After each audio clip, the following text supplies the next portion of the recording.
If you have had an abortion in the state of Indiana, those records are now public records and not medical records following an executive order signed by Indiana's new governor, Mike Braun.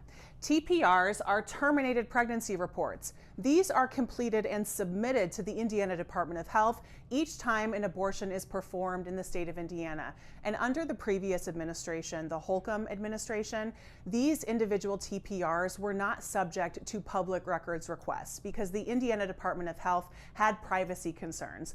They said because there are so few abortions taking place in the state of Indiana, if you had access to these individual reports, it would be really easy to trace them back to specific patients and providers. But that policy is no more after this executive order by Governor Braun, and there's probably nobody more excited in the state of Indiana than Attorney General Todd Rokita. Rokita has been trying to make these TPRs publicly available for quite some time. He even encouraged an anti-abortion activist organization to sue the IDOH for access to those reports. And when they did sue, Rokita refused to represent the IDOH and its staff in litigations because it conflicted with his personal beliefs. Very professional of him, right?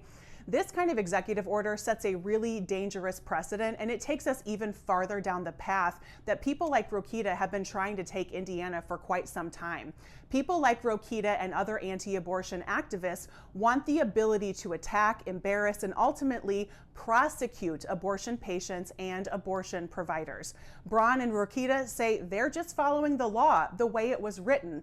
But if you think that's absurd, if you think abortion records should be treated as the medical records that they are, please reach out to your legislator and ask them if there is some kind of correction or clarification that can be made to existing law to stop making these TPRs accessible to the public.